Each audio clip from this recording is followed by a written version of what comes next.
But I got my car back from the dealership. As I suspected, that was bad. So that was changed out under warranty. However, they found a broken spring and I got them to put new springs in. That was fucking expensive as fuck. My ass is still sore from that. But they also said the serpentine belt needed to be replaced, and kind of having my doubts on that, but we're gonna pop it out and have a look.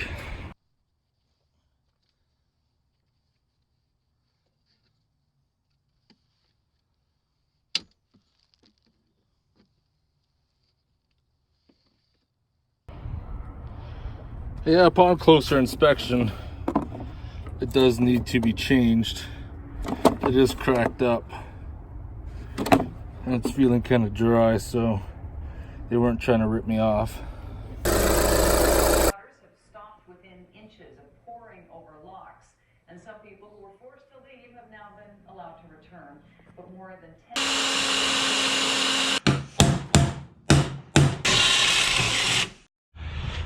Now to get the generator fired up. This thing has not ran in a very long time. Oh, I wonder how cranky it's gonna be.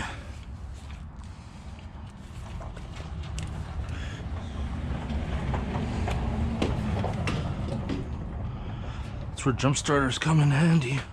Pull the choke, turn the key.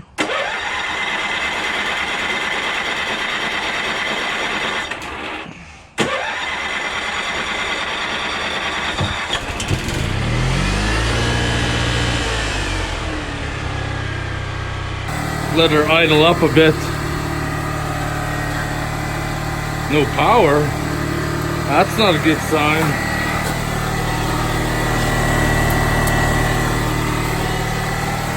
Maybe turn the breakers on.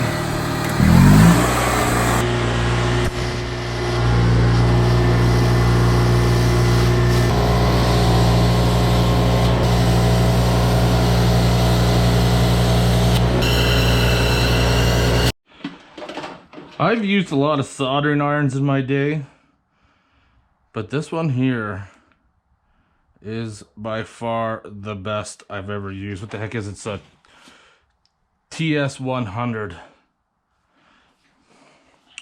I got this a while ago and it heats up so fast. You can see the temperature go up.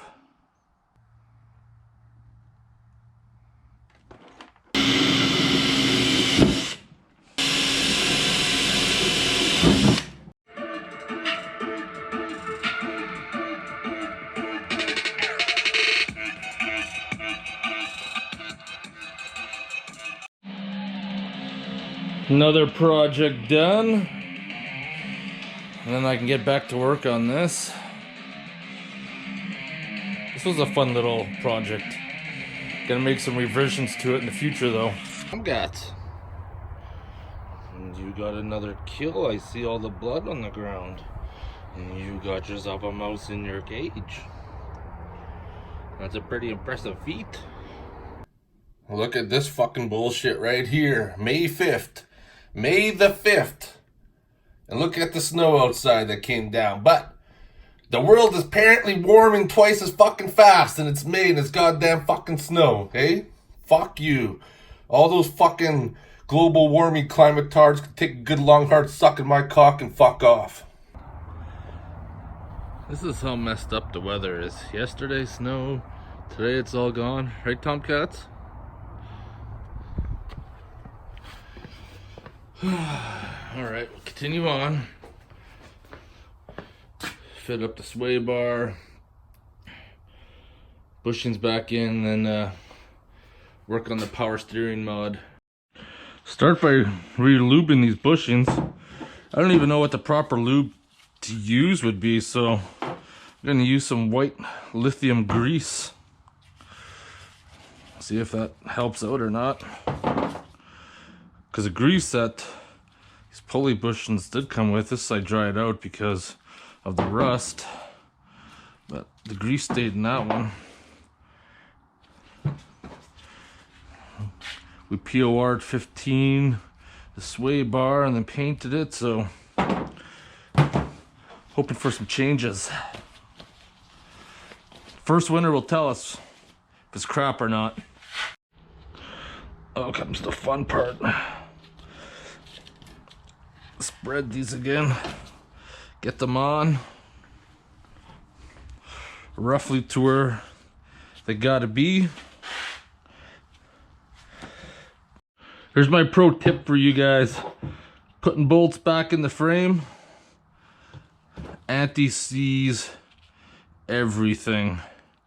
Because I was quite concerned when I was taking these out that they're gonna bust the welded nut that's inside the frame. You don't want that to happen, so if you live where I am, where there's lots of corrosion, don't be afraid to bust out the anti-seize.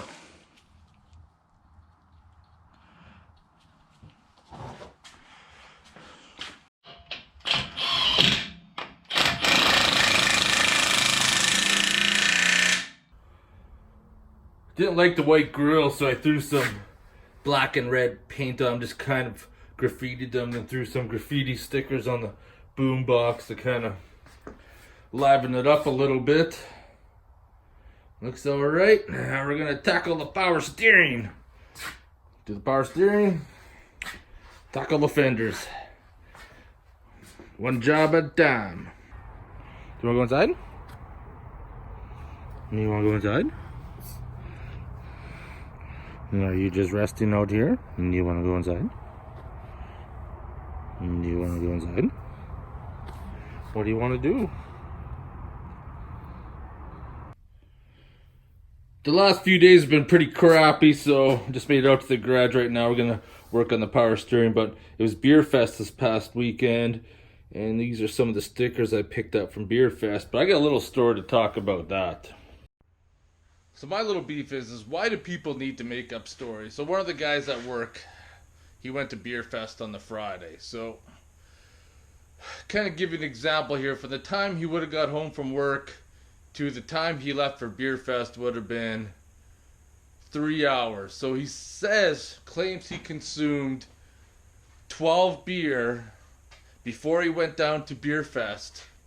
And then at Beer Fest, he had like 50 drinks down there. Like, no, I don't fucking think so. That's not even fucking happening. Like, buddy was saying he got shit-faced drunk and he took Uber and Uber had to pull over and fucking, because he was puking. And I'm like, you know what? If you can't drink, just fucking say it. If you just, like what most people do, their first time there at Beer Fest, they just get stupid drunk. You know, just admit it, but don't try to make the story sound bigger than what it is, because no one's buying your bullshit. I don't know anybody who could fucking kick back 12 beer in 3 hours and then go to a Beer Fest all fucking night and try different beers. I'm calling bullshit on that. They just had a parcel came in too from K. Moore from Ontario. I taped up his address there, so let's see what I got sent. So let's see what's going on with this. Haven't had someone send me a surprise package in a while. Oh, we got a letter. Ooh, we got a few beers in there. And some shop rags by the looks of it. Oh, we better be polite and open up the letter first.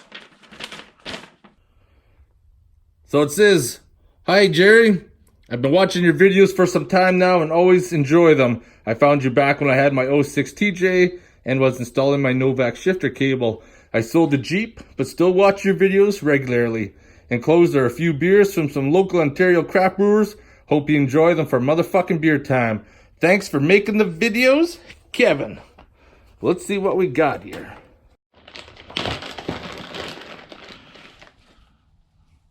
Side Launch Brewing Company. Nice. Orange Creamsick Ale. Railway City. St. Thomas, Ontario. Where's this one from? Collingwood, Ontario. Gotta save the shop rags. Those could come in handy. Oh, this is a colorful can right here. Jam up the mash. And we got some interesting selections here. And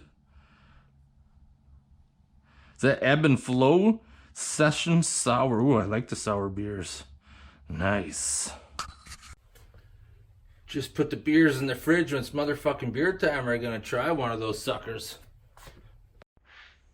So I want to thank you, Kevin, for sending me the beers. That's much appreciated. I always love it when people send me beers because I get to try beers that probably couldn't normally get here. But my mouth is watering now for some motherfucking beer time. But we got to continue the project. This video has been kind of dragging on.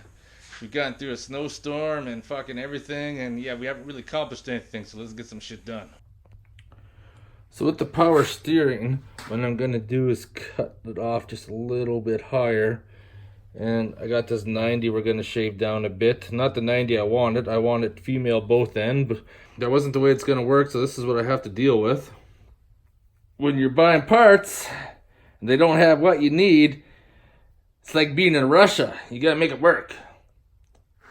So once I cut that off, I'm going to refit it up. I'm going to check my clearances and how I'm going to run the return line in. So let's get this started.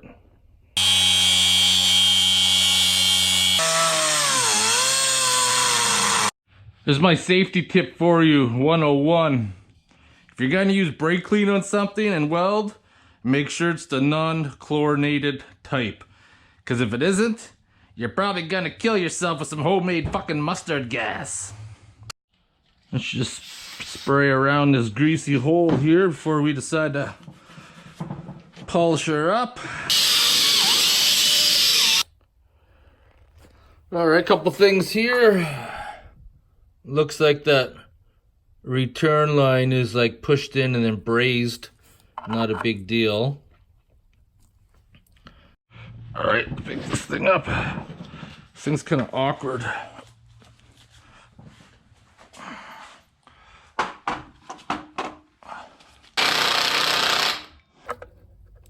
I had to grind that fitting down a little bit to make it fit, but if I go in the same spot where the other tube went, tack her in place, she'll fit in there nicely. This can fail in so many ways. Yep, I'm going to take my chances and say it's 16 gauge.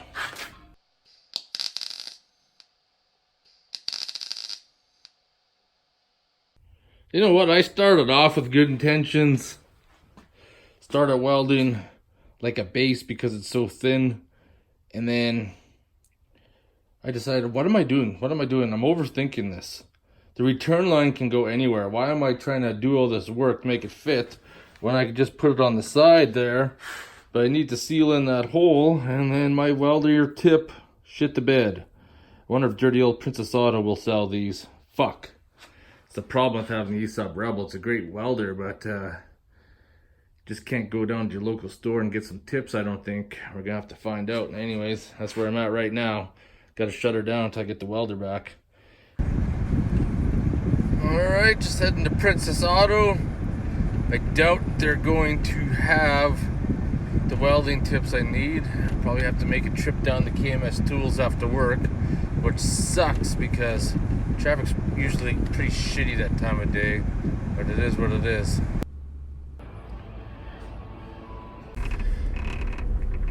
That was a big fat no on the welding nozzle, but I kind of figured as much.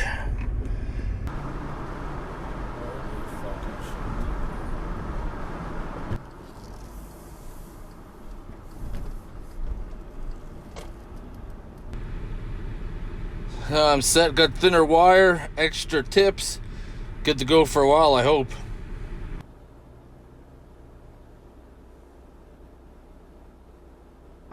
I'm home late. Tomcat is not impressed. He stared at me through the window. He's not very happy. Tomcat, your human is home. Are you upset? You showing everybody your butthole? Are you? Do you want to get brushed? Do you want to get brushed? Tomcats. First things first, instead of trying to reinvent the wheel like I said, I'm gonna readapt it to the side with the reservoir down below where it's not gonna be a problem. Because I bought this tool probably about 5 years ago. and it's a power steering puller installer, and I've never even used it. So now it's a good chance, you know, to bust it out and use it. Also, I need to put this wire in here because I'm going to be doing some more body work. Yeah, just drop the torch on the ground and doing some more body work. It's nice to do it with thinner wire. I had 0.035 in there before. I got some, what is this, 0.023? Yeah, 6 millimeters. So definitely will make a difference welding the patch panels. Less of a hassle and burning in holes. This is always the fun part. At least I think so. Part that sucks is feeding it in there. Why don't you get in there? Why won't you go through the hole? What the fuck, over? There you go. You just have to piss around with it. This part here isn't any much better either. The wire's going somewhere. You think it should be coming out pretty quick.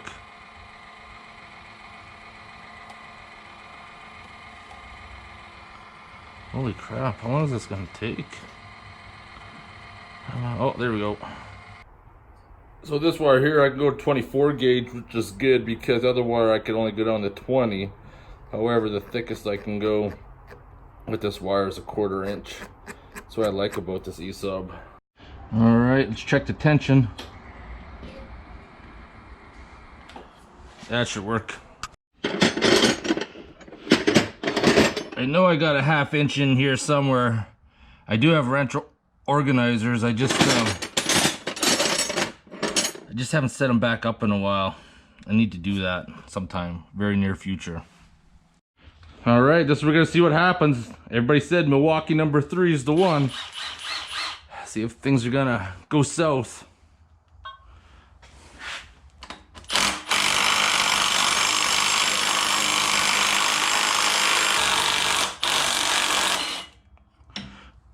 I think that'd be pretty hard to do by hand. Yeah, I definitely want to say thanks for the tip.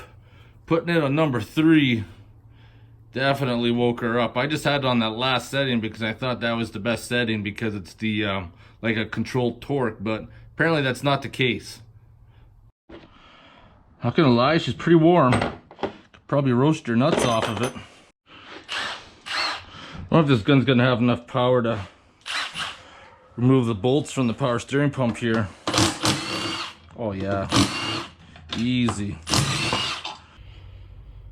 Alright, I don't know what the fuck's going on with this video, where it came, where it's going, but anyways, I think it's motherfucking beer time now. We're gonna get more focused on the next video, so let's try one of the beers that Kevin Moore sent us. Let's try the Orange Creamsicle Ale. Try that bad boy out. Light beer, 4.8%. Alright, it's motherfucking beer time. Like I just said, Creamsicle Ale, Railway City Brewing. Hand zested fresh oranges and oats to create a full-bodied with a silky smooth finish. St. Thomas, Ontario. Alright, motherfucking beer time. Let's try this bad boy out. Craft beer from out east.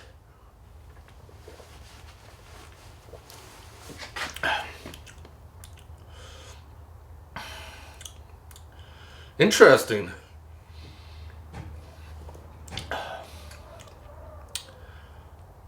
It does actually taste like a fucking creamsicle. Hey, I'm pretty impressed. That's not too bad. Yeah, I drink this one again, even though it's light, coming in at 4.8%. Fucking is alright. Pound a few of these back. Anyways, I don't know, fucking, yeah, this video just put together a bunch of random shit that I, started filming, and then shit went south, and I don't know what the fuck is filmed over a period of almost 2 weeks because we had a spell of shitty weather, and I was gonna come outside and heat up the garage when it's fucking May, for fuck's sakes, boys. Hey? Furnace doesn't get turned on in fucking May. Fuck you, fuck that. Motherfucking beer time. I'll see you guys in the next fucking video.